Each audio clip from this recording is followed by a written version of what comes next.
अस्सलाम वालेकुम, आप देख रहे हैं इनसाइड पाकिस्तान। मैं हूं मोहम्मद ज़फ़ीर और तहरीक अदम एतमाद से पहले वज़ीर आज़म पर इत्तेहादियों का अदम एतमाद MQM पाकिस्तान भी अपोजिशन मुतहदा अपोजिशन के साथ मिल गई और नंबर्स गेम जो है वो अब बड़ा दिलचस्प हो गया, चूँकि अपोजिशन इस वक्त अक्सरियत में है। उनके पास जो नंबर्स हैं वो ऑलमोस्ट 200 हैं और 172 अदम एतमाद के लिए रिक्वायर्ड नंबर है और वो नंबर बज़ाहिर अपोजिशन के पास पूरा है। अब एक एक करके इत्तेहादी छोड़ते गए प्राइम मिनिस्टर को और इस वक्त चूँकि प्राइम मिनिस्टर ने कहा कि आलमी साजिश हो रही है, साजिशें हैं या नहीं हैं और जो ख़त जिसकी बात कर रहे हैं वो कितना अथेंटिक है और उसके पीछे भी अब ज़ाहिर एक अपोजिशन कह रही है कि एक साजिशी थ्योरी है हमारे ख़िलाफ़। अगर कोई ऐसी बात थी तो पहले प्राइम मिनिस्टर क्यों कहते थे कि तहरीक अदम एतमाद जो मेरे लेकर आए हैं ये मेरे ट्रैप में आ गए हैं और मैं तो चाह रहा था कि ये ऐसा करें ताकि मैं इनको शिकस्त दे सकूं और एक तीर से एक तीन तीन लोगों का निशाना लगा सकूं। और वो बार बार ये बात दोहरा रहे थे कि ये मेरे शिकंजे में आ चुके हैं। लेकिन ऐसा क्या हुआ कि अचानक इनको इस सारे अमल के पीछे साजिश नज़र आ रही है। अब MQM और पाकिस्तान पीपल्स पार्टी का जो है एग्रीमेंट भी हो चुका है और ये एग्रीमेंट सिंध लेवल पे जो इनके इश्यूज़ थे उन इश्यूज़ को दूर किया जाएगा, जिसमें नौकरियां हैं, मर्दमशुमारी है, दफातर का मसला है MQM का, ये सारी चीज़ें हैं। लेकिन सबसे ज़्यादा इम्पॉर्टेंट बात यह है कि इस वक्त वफाकी हुकूमत बड़ी मुश्किल में है और अब जोड़ तोड़ जो है वो अपोजिशन कर चुकी है। यहाँ से क्या वापस बाजी पलट सकती है, बज़ाहिर बहुत मुश्किल है, लेकिन कुछ कहा नहीं जा सकता।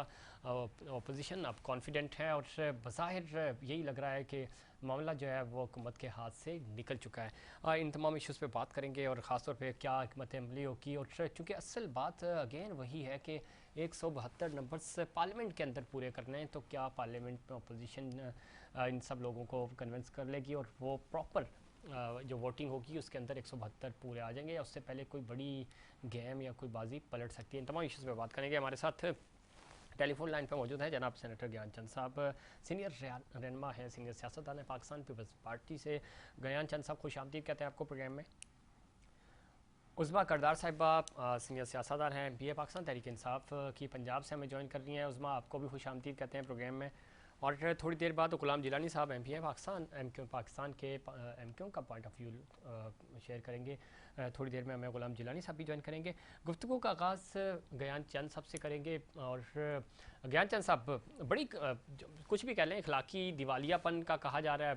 आज थोड़ी देर पहले डॉक्टर फारूक सत्तार हमसे बात कर रहे थे तो उन्होंने भी कहा कि इखलाकी तौर पे तो दिवालियापन हो गया हमारी सियासत का, लेकिन कुछ भी कह लें नंबर्स है, सियासी जोड़ तोड़ हैं और उसमें अपोजिशन आज मजबूत पोजीशन में है और आप 200 के लगभग नंबर्स को टच कर रहे हैं। तहरीक अदम एतमाद जिस दिन वोटिंग होगी, आपको लगता है कि अब माहौल बन के आया और वाकई में आप प्राइम मिनिस्टर को घर भेजने में कामयाब हो जाएंगे? हेलो साहब। हेलो जी सेनेटर ज्ञानचंद साहब। हाँ, आवाज जरा कम आ रही थी। जी जी, मेरा सवाल आप तक पहुंच गया या मैं रिपीट करूं? नहीं, क्वेश्चन थोड़ा बहुत मुझे समझे। अखलाकी दिवालियापन तब होता जब ये कहते कि भाई कोई खरीदो फरोख्त हुई है। हाँ, PTI के जो मुनहरिफ अरकान हैं, PTI को छोड़कर जो आ गए हैं अपोजिशन के साथ, वो अपनी जगह पे, पर उनके अलावा भी MQM के पास तो अक्सरियत नहीं। MQM के मिलने के बाद PTI के पास अक्सरियत नहीं हुई है। ठीक। अखलाकी दिवालियापन अगर हुआ है तो PTI और इमरान खान का हुआ है कि इतना सब कुछ होने के बावजूद भी वो अभी लपटा हुआ है, चिपटा हुआ है उस इक़्तिदार की कुर्सी से। ठीक। उनको तो फौरी तौर पे अखलाकी तो ये बनता है कि फौरी तौर पे इस्तीफा देना चाहिए। वो जो कहता है कि वो कुर्सी की भूख में नहीं आए हो, फिर ये कौन सी बात है कि जब उसको मेंबर्स भी, अपने मेंबर्स भी छोड़ चुके हैं, जी। फिर भी वो चमटा हुआ है इक़्तिदार से। तो ज्ञानचंद साहब ठीक है, वो बात सही है, इखलाकी तौर पे ज़ाहिर हमने देखा इतनी जल्दी तो कोई सीट नहीं छोड़ता, लेकिन चलो कम से कम तहरीक अदम एतमाद पे वोटिंग ही करा लें। अब तो बात ज़ाहिर है हो चुकी है वोटिंग। आपको लगता है कि वोट के अमल में या अब कोई किसी किस्म का गैर आईनी काम नहीं होगा, प्रॉपर वोटिंग टाइम पे हो जाएगी? लेकिन जो कुछ भी होगा पहली गाल है कि ये अपोजिशन नहीं कर रही है। अपोजिशन ने एक कॉन्स्टिट्यूशनल मोशन सबमिट किया है। उस मोशन के सबमिशन के बाद जो, जैसे आपने इंट्रो में बात की, इमरान खान ने कितने यू टर्न लिए हैं। वो तो कह रहा था कि ये मेरे ट्रैप में आ गए, मैं एक सरप्राइज दूंगा। सरप्राइज जो है एक पर्ची निकली, और वो पर्ची जो है वो पहले कहा गया कि किसी ताकतवर मुल्क ने मुझे थ्रेट किया। बाद में पता चला कि हमारा कोई एक्स एम्बेसडर, अच्छा, उसने एक मुरासला भेजा है। एक एक्स एम्बेसडर कुछ भी इमरान खान को लिख दे, वो मुल्क के लिए थ्रेट हो गया। जिस तरह से ये इमरान खान झूठ बोल रहे हैं, वो ही कोई इसका झूठा साथी हो सकता है। लेकिन ये फोरम नहीं था। 7 मार्च को अगर ये लेटर मिला है तो क्या उनको फौरी तौर पे अगर कोई थ्रेट था, प्राइम मिनिस्टर को थ्रेट था यानी पाकिस्तान को थ्रेट था, तो फौरी तौर पे नेशनल सिक्योरिटी काउंसिल की मीटिंग नहीं कॉल करनी चाहिए थी। फौरी तौर पे आर्मी चीफ से बात नहीं करनी चाहिए थी कि भाई हमारा इंटरनल मामला है, पॉलिटिकल सिचुएशन, प्राइम मिनिस्टर कौन होता है कौन नहीं होता है, ये हमारा इंटरनल मामला है, हमारे डेमोक्रेटिक सिस्टम का मामला है, कॉन्स्टिट्यूशनली एक दूसरे को हम निमट लेंगे। लेकिन पाकिस्तान के मफादात पे जब पाकिस्तान को थ्रेट हो तो कोई किसी पे इल्जाम लगाना कि भाई अपोजिशन वाले सारे जो हैं वो किसी मुल्क के एजेंट है, ये क्या अखलाकियत है? ये क्या प्राइम मिनिस्टर के अखलाकियत का तकाजा है? एज ए प्राइम मिनिस्टर अगर आप जुडिशरी खरीदने की बात करें, ये क्या अखलाकियत है? फिर न्यूट्रल को आप जानवर कहें, और कहें कि अगर इमरान खान के साथ हैं तो वो हक की साइड में है, और कहें कि अगर अपोजिशन के साथ हैं तो वो हक पे नहीं है। तो ये इस किस्म की बातें करके इमरान खान ने पूरा का पूरा जो है काबिल अखलाक की दीवालियां निकाल दिया है।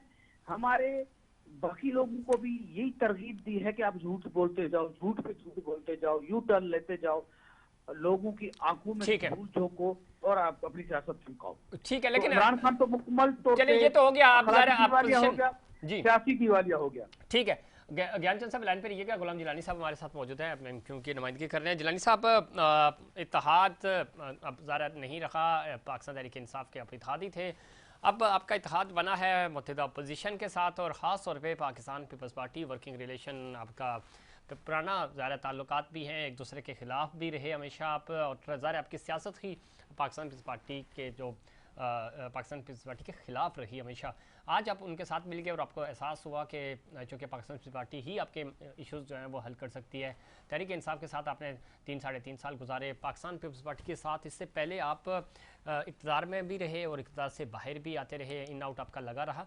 आज आपको MQM पाकिस्तान को जब आप कैबिनेट में शामिल हुए थे, प्राइम मिनिस्टर इमरान खान ने कहा था बड़े नफीस लोग हैं, और मुझे आज एहसास हुआ नफीस लोगों ने आज MQM को PTI को छोड़ दिया, प्राइम मिनिस्टर को छोड़ दिया।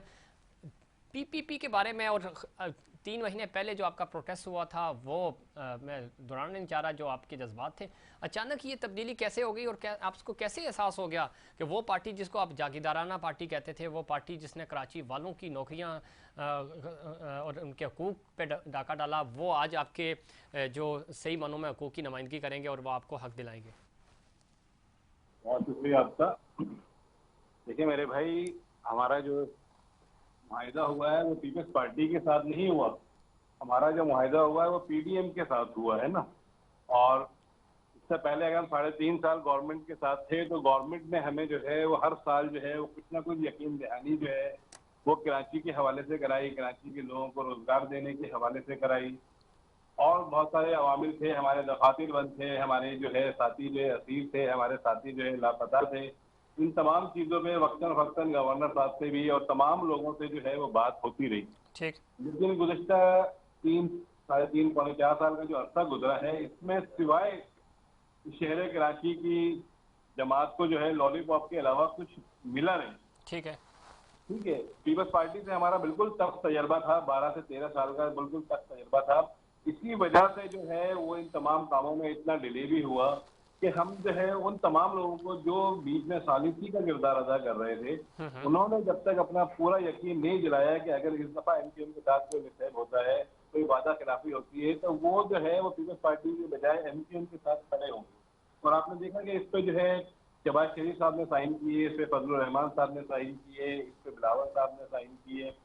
तो ये म्यूचुअल अंडरस्टैंडिंग से 4-5 जमातों की एक हिकमत अमली तय हुई है। ठीक। और एमपीएम को जब बिल्कुल मैक श्योर हो गया है कि अब इंशाल्लाह जो है वो पिछला वाला रवैया जो है वो नहीं अपनाया जाएगा, नहीं दोहराया जाएगा, तो इस कराची शहर के लिए जिसके 40% कोटा सिस्टम की नौकरियां जो हैं वो भी यहाँ के लोगों को नहीं मिली, जाली डोमिसाइल बन गए, यहाँ पे बसों का ट्रांसपोर्ट का निज़ाम नहीं है, हॉस्पिटल खराब हैं, तो वो तमाम अवामिल को देखते हुए कि शायद इस दफा जो है पीपल्स पार्टी शहर के साथ जो है वो अच्छा रवैया अख्तियार करने में अपना किरदार अदा करे। ठीक। और एमपीएम की जो तहफ़्फ़ुज़ात हैं उनको दूर भी करे। सही। अच्छा जिलानी साहब, आपको ये बात तो पता है ना, 2008 में मुस्लिम लीग नून वफाकी हुकूमत थी पाकिस्तान पीपल्स पार्टी की, उसके साथ थी जिस तरह आप आज पीटीआई का हिस्सा थे, तो मुस्लिम लीग नून अलहदा हो गई थी। और उस वक्त भी जो एग्रीमेंट था ना, जो पीसी बोरबन में पाकिस्तान पीपल्स पार्टी और क्या नाम है मुस्लिम लीग नून के दरमियान था, उसको जरदारी साहब ने कहा था कि एग्रीमेंट जो होते हैं ना, ये कौन सा कोई कुरान और हदीस है,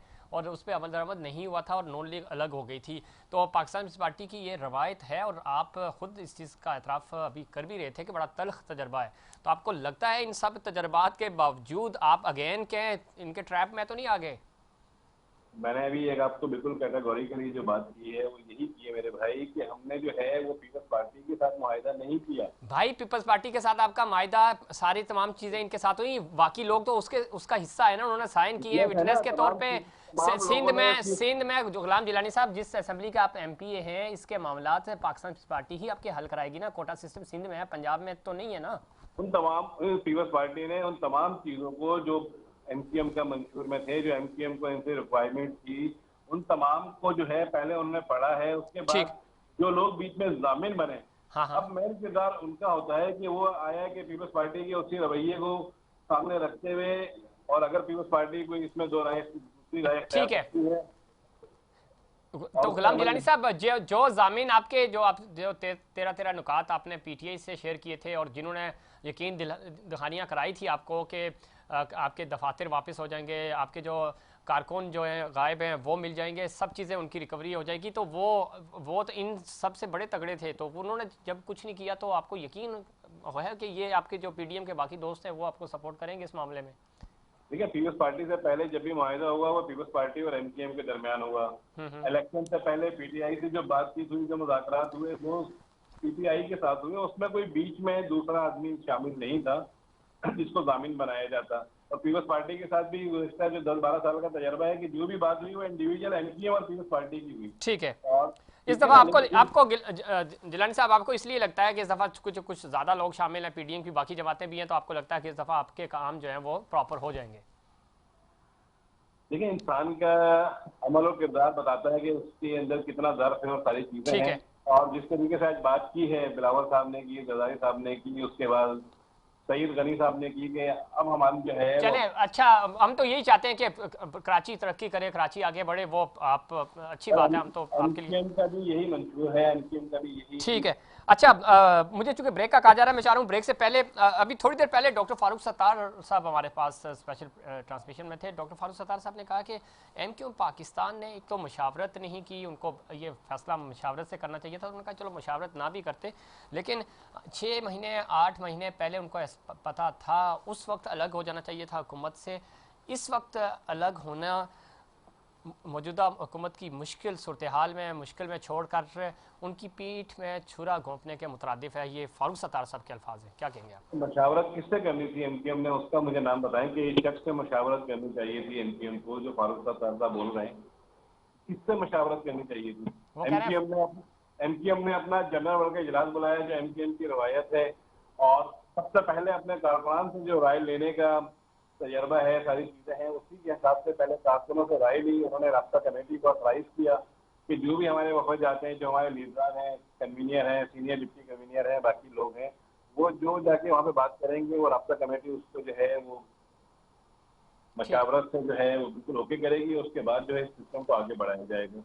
ठीक है। और अभी भी जब वहाँ पे जो वफद हमारे गए हुए हैं, उन्होंने जो बात की, उसके बाद राब्ता कमेटी ने उस फैसले की तौसीक की। सही। तो एमकेएम ने तो जिनसे मशावरत करनी थी मेरे भाई, जिन लोगों से बातचीत थी, वो एमकेएम के लोग थे, उन तमाम आपस में जो है वो एक साथ हैं और बिल्कुल मशावरत से ही सारी चीजें हो रही। ठीक। अब सेनेटर गयान चंद साहब, किस तरह देखते हैं, चूंकि अब मामलात आगे बढ़ते हुए नज़र आ रहे हैं। हुकूमत आपके पास आती है, आगे इत्तेहादियों की जो अपोजिशन जमात का जो इत्तेहाद है वो कामयाब हो जाता है। वर्किंग रिलेशन कैसे बनेगा और किस तरह ये इतनी महंगाई है, इतना सब कुछ है, क्या आप वाकई इस मुश्किल हालात में बजट पेश कर पाएंगे, फिर उसको आगे लेके चलेंगे?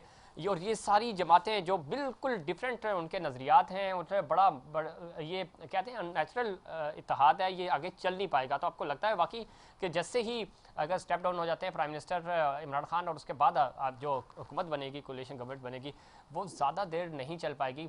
कहा यह जा रहा है कि 3 महीने भी शायद ना गुजार सकें। तो वाकई ऐसा ही है या आपने कोई उस पर भी प्रॉपर होमवर्क किया हुआ है जिस तरह जोड़ तोड़ में किया हुआ था? ज्ञानचंद साहब देखिए, एक तो प्रॉपर होमवर्क किया हुआ है, इसमें शक की गुंजाइश नहीं है। ठीक है। दूसरी बात यह है कि एमक्यूएम का अगर पीपल्स पार्टी से तलख तजर्बा रहा है तो बाकी सब पार्टी जिन्होंने भी एमक्यूएम से इराद किया है तो उनका भी तलख तजर्बा रहा है इनके साथ इताद का। सही।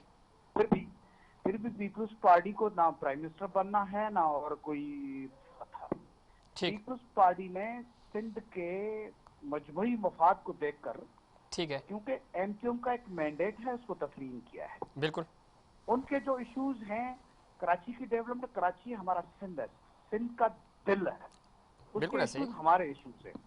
हम एमक्यूएम को मुहज्जब मूवमेंट नहीं समझते, हम सिंध की एक सिंधी उर्दू बोलने वाली सिंधियों की पार्टी समझते हैं। इसलिए गजौल साहब का, जरदारी साहब का पहले दिन से ये था कि हम अगर साथ होंगे तो बात आगे बढ़ेगी। ठीक है। दूसरा क्वेश्चन जो आपका था कि ये 3 महीने तक चलती है, नहीं, आप एक इमरान खान को, अलोन इमरान खान को छोड़कर बाकी देखें तो पूरा कंसेंसस है। पीटीआई का बड़ा एक ग्रुप जो है पहले ही इमरान खान को छोड़ चुका है। बाकी एमक्यूएम के ऐलान के बाद, ठीक है, नो कॉन्फिडेंस कंफर्म होने के बाद जो सिचुएशन बनेगी वो आप देखेंगे। चले, ठीक है। उस्मा करदार साहब हमारे साथ, सर साहब लाइन पर रहिएगा। उस्मा करदार साहब, बड़ी दिलचस्प सूरत हाल हो गई और बड़ा टफ सरप्राइज आप देने जा रहे थे, लेकिन एक एक करके अपोजिशन की मुतहदा अपोजिशन जो है वो सरप्राइज दिए जा रही है। अब मामला जो हैं बज़ाहिर जो नंबर्स हैं वो 200 को क्रॉस कर रहे हैं, 172 रिक्वायर्ड हैं और इत्तेहादी आपके साथ आपका साथ छोड़ के चले गए और आपके अपने लोग जो पाकिस्तान तहरीक इंसाफ के हैं जो 155 हैं, उनमें से भी बहुत सारे लोग हैं जो इस इत्तेहाद के साथ जा रहे हैं। तो किस तरह देखती हैं, कोई है उम्मीद बाकी है अभी? उस्मा करदार साहब तक हमारी आवाज़ नहीं पहुंच पा रही है और हुकूमत जिस तरह मुश्किल का शिकार है, क्या इस मुश्किल वक्त से निकल पाएंगी? यानी इसमें मज़ीद बात करेंगे, लेकिन वक्त हुआ यहाँ पे कमर्शियल ब्रेक। हमारे साथ भी है।